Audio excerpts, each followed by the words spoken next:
오늘 또 역사하시는 하나님의 축복이 세계로 열린 선교방송 위에 함께 하시기를 주의 이름으로 축복합니다.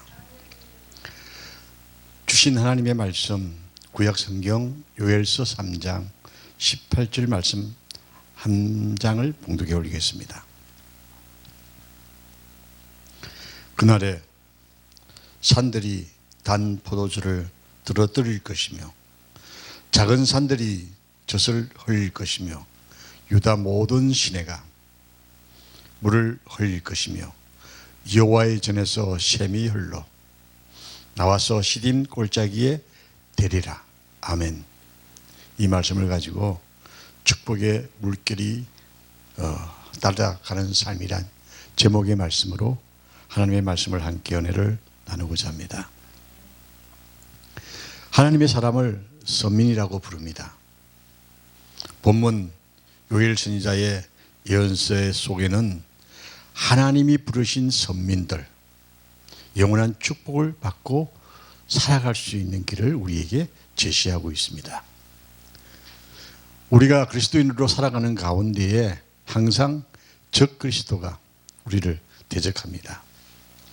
이 적그리스도 속에서 하나님의 사람들이 어떻게 살아야 할 것이냐, 물론 그 속에는 핍박도 있고 어려움도 있지만 그러나 적그리스도는 결코 망할 수밖에 없다는 사실을 우리가 분명히 인식한다면 결코 낭망이나 절망하지 아니하고 믿음의 승리의 삶을 살아가게 될 줄로 믿습니다. 오늘 본문의 말씀을 보면 산들이 단 포도주를 떨어뜨릴 것이며 그리고 시딤 골짜기에 하나님의 샘물이 흐를 것이라고 말씀하고 있습니다.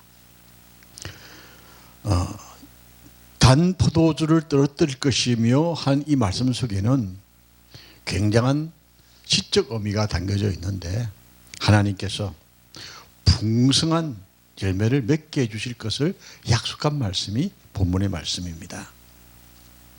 작은 산들이 젖을 흘릴 것이라고 했습니다. 이것은 목초가 풍부해서 그들이 키우는 목축들이 젖이 풍성하게 생산될 것을 의미하고 있습니다.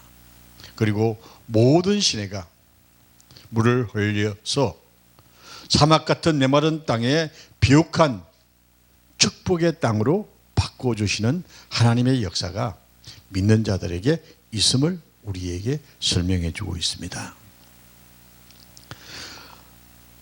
오늘 이 예언의 말씀, 하나님의 전에서 흐르는 샘은 영적 생명이 넘쳐 흐르는 축복의 샘인 것을 우리에게 예언하고 있습니다. 기름진 땅의 축복은 어떤 것일까요? 우리나라에서 석유가 나온다고 그러면 어떻습니까? 온 국민이 기뻐할 것입니다. 그런데 여러분, 석유 그렇게 중요하지 않습니다. 우리나라 금수강산 정말 아름다운 나라입니다. 이 나라만 가지고 있는 자원만 해도요, 석유 나오는 거 부럽지 않습니다.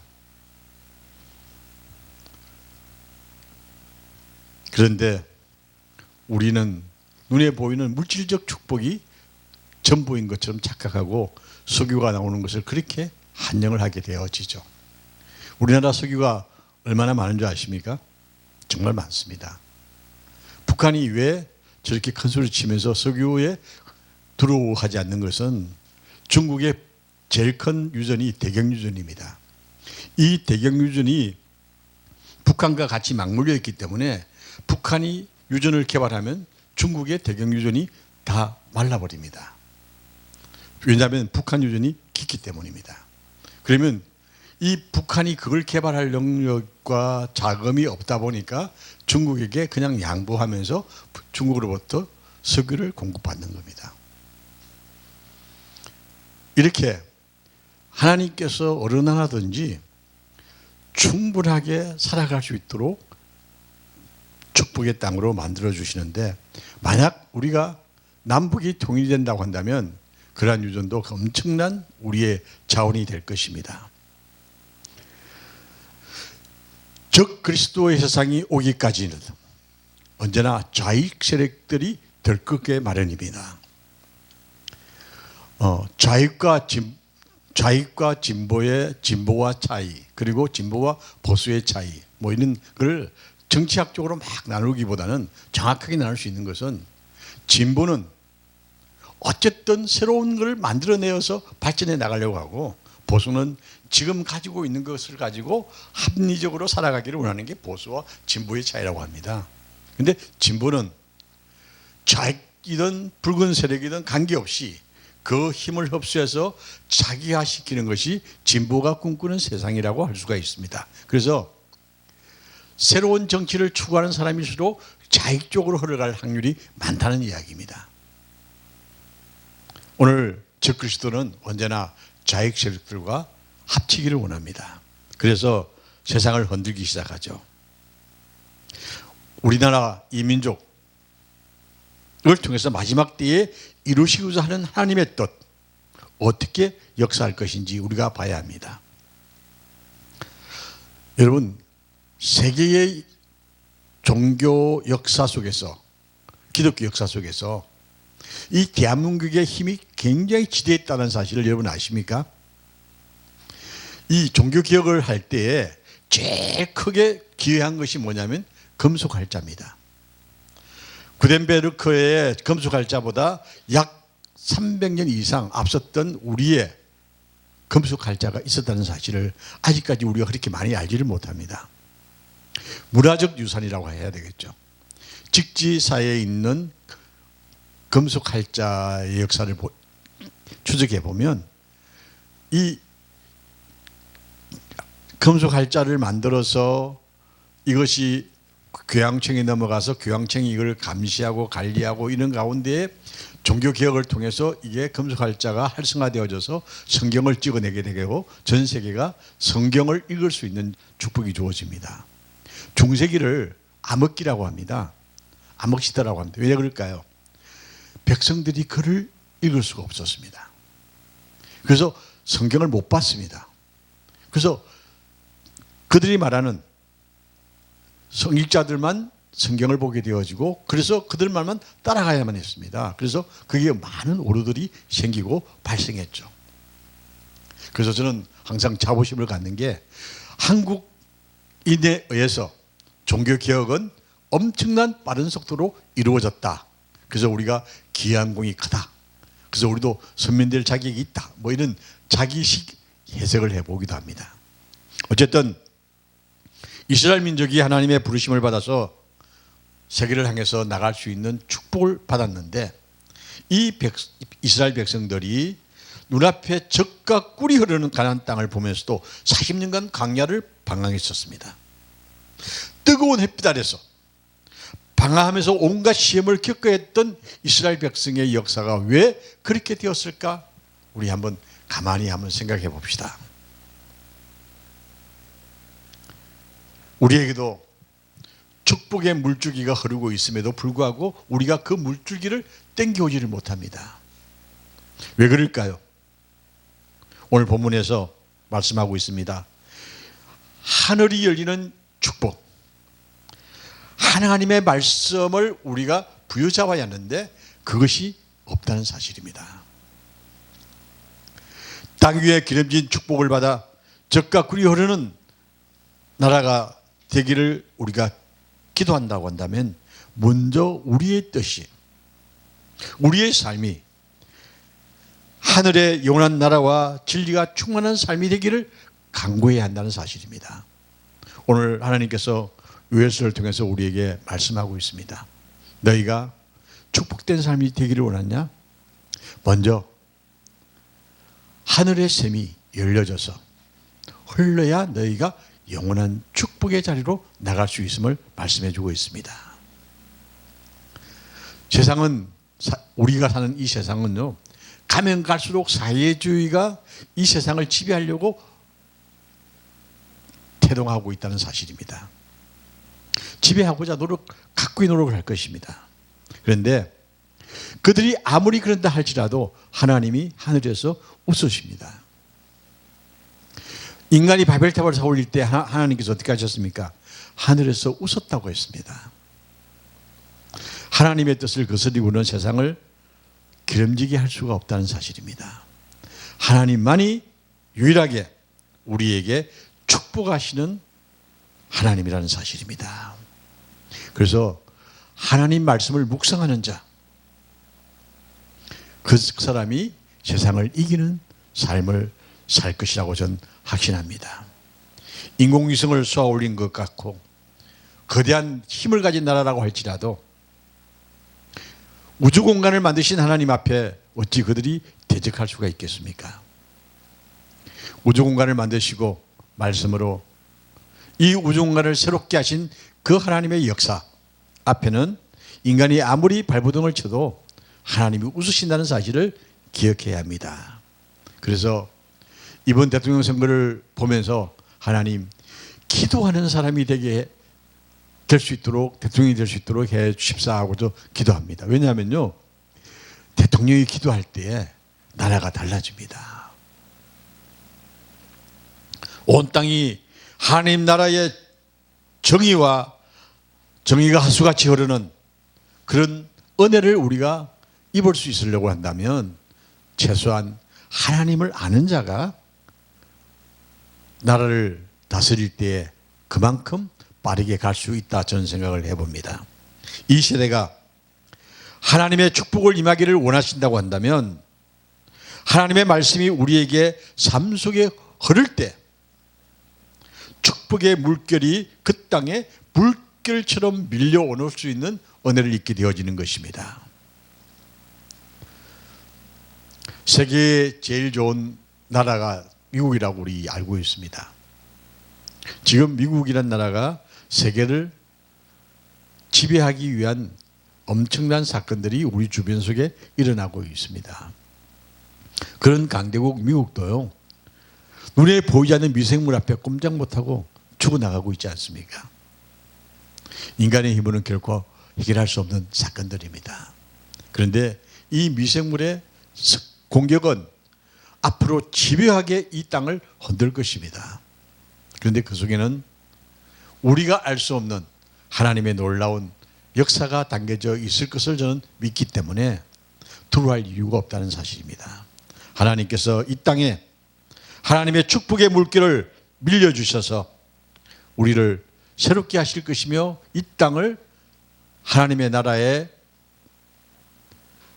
이루어지는 그러한 역사를 앞당겨주는 은혜가 있지 않을까, 저는 또 기도하면서 생각해 봅니다.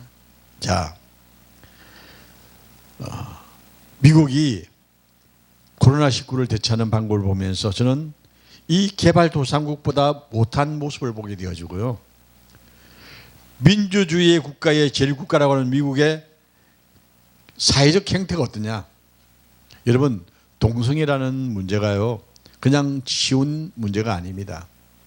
이 동성애는요, 하나님을 무시하고 하나님의 뜻을 거역하고 하나님의 나라를 방해하는 세력이 만드는 문제라는 사실을 우리가 꼭 기억해야 합니다. 미국이라는 나라, 동성애가 굉장히 만연화되어지고 있습니다. 이 동성애가 자연스럽게 우리 사회도 깊이 들어와 있어요. 10년 전까지만 하더라도 이 동성애 이야기만 놓으면 사람들이 더럽고 추하고 막 그렇게 멸시할 정도의 상황인데 지금은 그렇지 않아요. 자연스럽게 우리 속에 들어오고 있어요. 이게 우리 문화를 통해서 침노하고 있다는 사실입니다. 그리고요, 목사님들 가운데서도요, 이 동성애를 호소하는 사람들이 많다는 사실입니다. 그분들은 성경도 안 보는 것 같아요. 성경을 본다면 그런 이야기를 할 수가 없죠. 저는 어지간하면 이런 정치적이 있는 이야기는 안 하고 싶은데 우리 사이에 동성애가 점점 깊이 들어오고 있습니다. 롯의 가정이 왜 그렇게 망가뜨려졌을까요? 천사가 롯의 집에 임할 때에 소돔의 사람들은 그 사람들을 내놓으라고 합니다. 우리가 상관하겠다는 겁니다. 동성애하겠다는 이야기입니다. 그때 하나님이 비웃으십니다. 사도행전에 하나님의 계획을 실천하는 120여 성도들이 하나님의 뜻을 이루어지기를 기도하는 순응의 역사가 예루살렘과 온 사마리아 유대 땅 유대까지 복음이 전하되어지는 축복을 누리게 되어집니다. 이렇게 120여 성도들의 뜨거운 기도가 하나님의 축복의 물길을 흐르게 하는 것처럼 이젠 우리도 힘을 합쳐서 이 축복의 물길이 흐를 수 있도록 기도할 수 있는 우리가 되어져야 한다는 사실입니다. 여기에 이스라엘과 팔레스타인 지역의 문제를 우리가 들 수가 있습니다. 6.1 전쟁이라고 했나요? 이스라엘과 팔레스타인이 싸웠습니다. 결과는 6일 만에 이스라엘이 이겼습니다. 자, 시온이라고 부르는 예루살렘을 돌려달라고 지금 팔레스타인은 미국에 강력하게 요구하고 있습니다. 그리고 어느 정도 그 지분을 가지고 가고 있었습니다. 이 예루살렘은 어떤 곳인가요? 하나님의 축복의 물길이 흐르는 시작하는 곳입니다. 하나님의 성전이 있는 곳입니다. 물론 영적과 육적의 분류는 해야 되겠습니다만 그러나 분명한 것은 하나님께서요. 여기서부터 시작이라는 겁니다.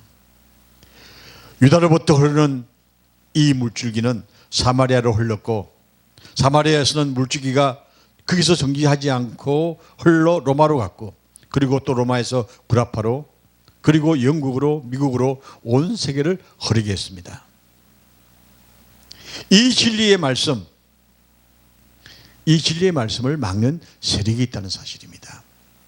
이 세력을 우리는 무너지게 하기 위해서 우리가 기도하고 하나님의 말씀이 우리의 삶 속에 흐르며 모든 사람들에게 흘러야 한다는 사실입니다.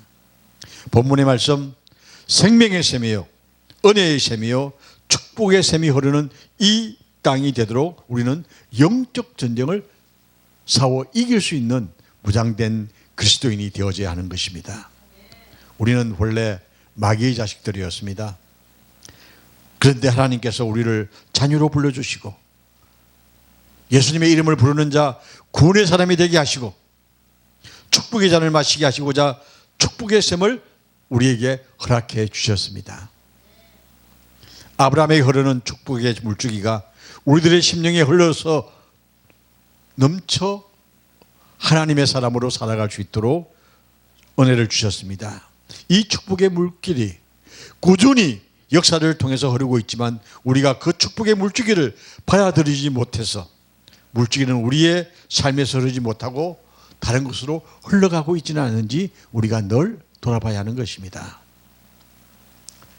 창세기에서 계시록에 이르기까지 성경의 전체적인 물줄기가 내 속에 도도히 흐를 때 우리는 하나님의 축복된 사람의 삶으로 살아갈 수 있게 되어지는 것입니다. 그러기 위해서 우리를 부르셨습니다. 누가복음 4장 18절의 말씀에 주님의 영이 내게 임하시니 그랬습니다. 주의 영이 우리의 삶 속에 임하시는 은혜가 함께 하시기를 주의 이름으로 축원합니다.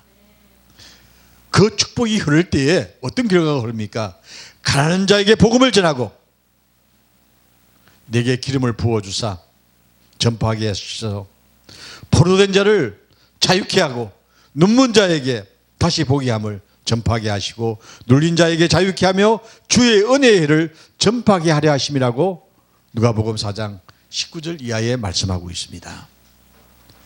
축복의 물줄기가 중간에 머물거나 돌아가지 아니하도록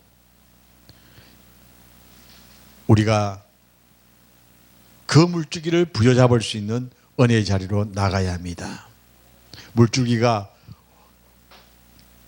오히려 역행을 해서 거꾸로 흘러가게 되어지면 우리는 낙오될 수밖에 없는 인생들입니다. 낙오될 때는 대열에서 이탈되어져서 하나님이 없는 삶을 살게 되어진다는 사실입니다. 축복의 물줄기가 중간에 머물거나 되돌아가는 일이 없도록 우리는 기도하면서 오직 믿음으로 하나님, 하늘의 축복과 땅에 기름진 축복이 흐르는 은혜를 우리가 잊게 하여 주셔서 힘차게 전진할 수 있는 믿음의 은혜를 달라고 우리는 아버지 앞에 구해야 합니다. 우리가 살아있느냐 죽었냐는 바로 축복의 물줄기가 우리의 삶을 통해서 흐르고 있느냐 흐르지 않느냐를 알 수가 있습니다. 사무엘은 하나님의 음성을 들을 수 있는 영적 열림이 있던 사람이었습니다. 그러나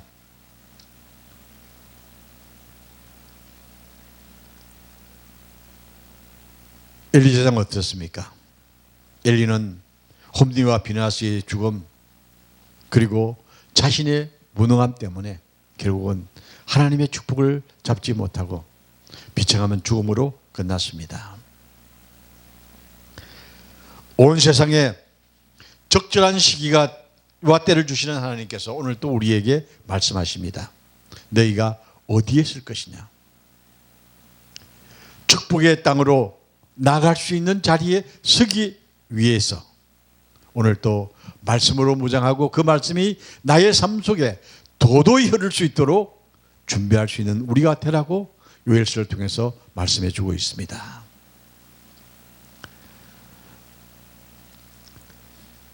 기독교 역사에 보면 헨리 8세의 이혼의 이유가 루터 교회가 만들어지고 성공회가 만들어졌습니다. 그리고 영국에서 청교도들이 신앙의 자유를 찾아서 미국으로 흘러가서 신앙의 자유를 얻어 미국이 세계 최고의 강대국으로 성장하기까지 그 신앙의 물줄기는 흐르고 있습니다. 우리에게 믿음의 물줄기가 흐르고 있다는 이 사실이 우리에게 미래가 있다는 사실입니다. 우리에게 꿈이 있다는 사실입니다. 우리에게 희망이 있다는 사실입니다. 하나님께서 오늘 또 우리를 통하여서 산들의 단 포도주를 허락해 주시고 또한 작은 산들마다 물길이 흘러 넘쳐서 젖과 꿀이 흐르는 땅을 만들어 갈 수 있는 은혜의 땅, 그 땅을 이루기 위해서 오늘 또 우리는 기도하면서 말씀을 증거하며 말씀 속에서 순응할 수 있는 축복을 누리는 여러분과 제가 되어지기를 주의 이름으로 축원합니다.